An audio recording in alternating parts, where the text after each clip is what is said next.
Yannon, en Sanaga-Maritime, région du littoral Cameroun, ce 25 novembre de l'an de grâce 2017. Sa Majesté Bernard Lissoué Meka, enfin revêtu de tous ses attributs de chef de canton Bassor, une dizaine d'années après une vacance de pouvoir qui commençait à perdurer. J'ai été désigné chef depuis 2013. J'ai commencé à travailler et le chef, c'est avant tout un serviteur.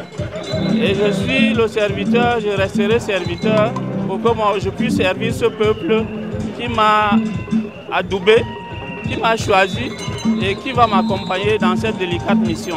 Les manifestations du bonheur des Bassors, voire la joie des Bassampo bâtis, aussi spectaculaires que compréhensibles, pouvaient donc s'exprimer place de l'esplanade du nouvel hôtel de ville de Yannon. Une nouvelle page de l'histoire de notre canton Bissau s'ouvre. Le tout nouveau chef, Sa Majesté Bernard Lissoué Meka, vient de recevoir ses attributs coutumiers et officiels de chef supérieur. Je voudrais en cette circonstance solennelle vous réitérer mes souhaits de bienvenue à Yannon et d'un agréable séjour.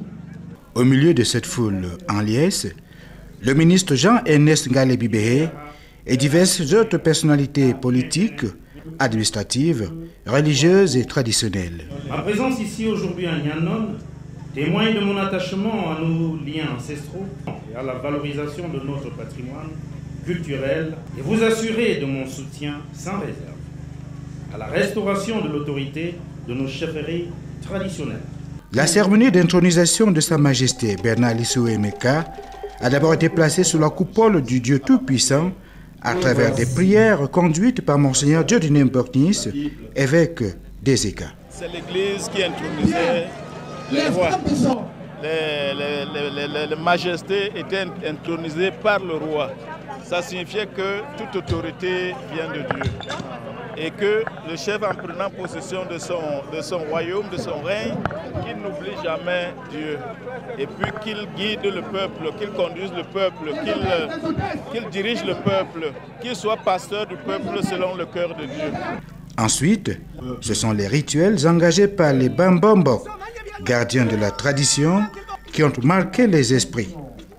Des instants graves, après tout le pouvoir sacré déjà transmis la veille, dans la nuit, à huis clos, soit 81 jours après une initiation secrète.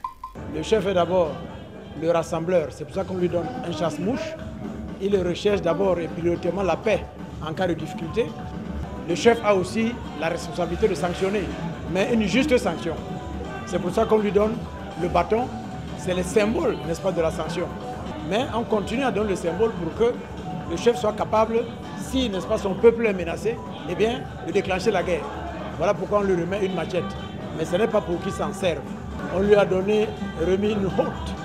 La haute, également, summum des summums, qui traduit le fait que son parcours sera émaillé de beaucoup de difficultés, beaucoup de tentations. Il y aura beaucoup de choses qu'on essaiera de lui faire porter. Et bien alors, on montre par là qu'il commence à porter dès à présent, n'est-ce pas, tout le poids que le peuple va faire peser sur lui. L'adoubement de l'autorité administrative à travers le préfet Frist Dikosso de la Sanaga-Maritime. C'est habituellement un lieu de rassemblement de toutes les forces vives de la chefferie. Deuxièmement, il s'agit de revisiter les traditions parce qu'on les perd parfois. C'est une occasion pour l'autorité qui installe d'adresser un double message. Le premier message à l'endroit du chef et le second à l'endroit des populations. C'est d'abord d'auxilier l'administration. Dans ce sens, il est chargé de l'exécution des lois et règlements sous le contrôle de l'autorité administrative. Il a également un rôle d'acteur majeur dans le développement économique, social et culturel de sa chefferie. Et au point de vue de la tradition, il en est non seulement le garant, mais il doit en être l'animateur. Désormais, au pied de la mythique grotte bien nommée Ngorli-Touba, les Bassors entendent refaire parler d'eux comme il se doit.